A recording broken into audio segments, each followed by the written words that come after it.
People say, well, how did the universe come from nothing? Which that's got its own problems, that question.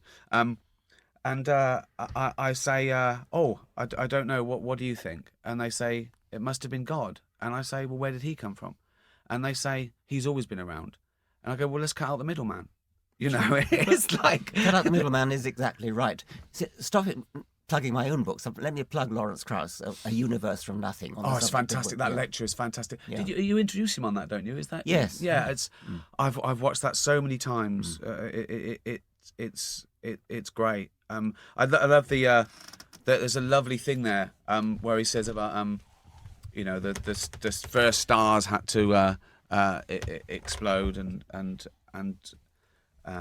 to create many of the atoms in our body. The chances are the atoms in your left hand come from a different star from the atoms in your right hand. Yes. So forget Jesus, a star died for you to be born. Yeah, I wondered about it seems that one of the problems in terms of understanding evolution, even at a very basic level, is understanding time. Now, you write in Devil's Chaplain, there's that lovely essay where you talk about the fact that if you linked hands and you just went and you had with each one of your mother and the mother's mother, etc., and eventually there is, as you watch, a transition, but there is no moment of kind of a werewolf moment in which you go hairy apish creature, yes, smooth human creature.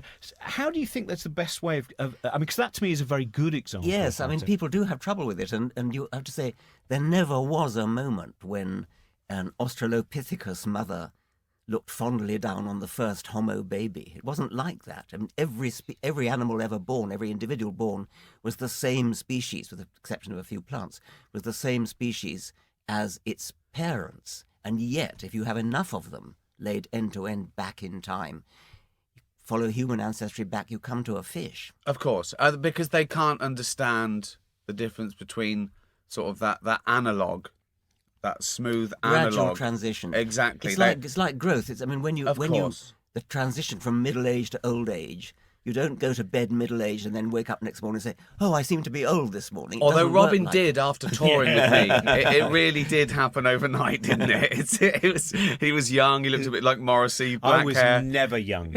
Young never suited me. The moment that cardigan knitwear, that's what I need. Oh, I've been comfortable since 28. You've been overly comfortable. I just want comfort. Yeah. No, but that's a very interesting point because they want to see it. I mean, people have said again, the range of stupidity is vast. But I saw someone ask someone on Twitter once.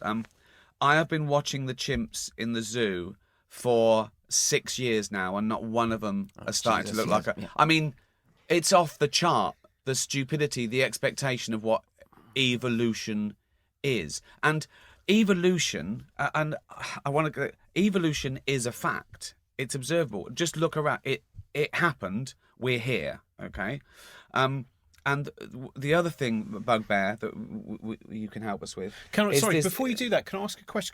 Because I won't explain it as well. Is when you wrote that chapter about the idea of if you hold hands with the person, your mother, the mother, etc., then you have this rather beautiful way of explaining how you would then find the other from that point when you get all the way back to the common ancestor, the branching point, and creating a circle. Can you explain how? Yes, actually, any ancestor would do. You could hold hands with the other and have a snail holding hands the other way.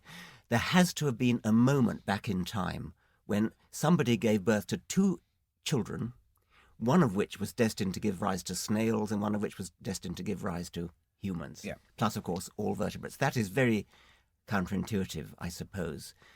I did it in the article you're talking about, with just going back to the common ancestor with chimps. And there had to have been, about 6 or 7 million years ago, there had to have been one female who gave birth to 2 babies. And one of them gave rise to our lineage, and the other gave rise to the chimp lineage, going down through forests. Ours went down through savannah.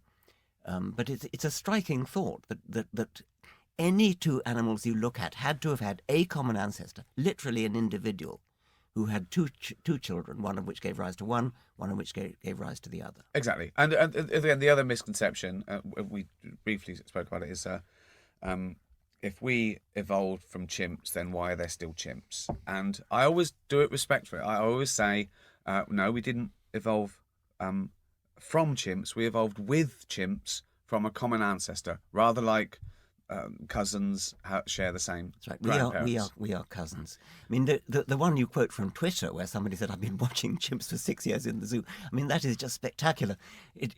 I'm afraid That's a 5-year-old would say that.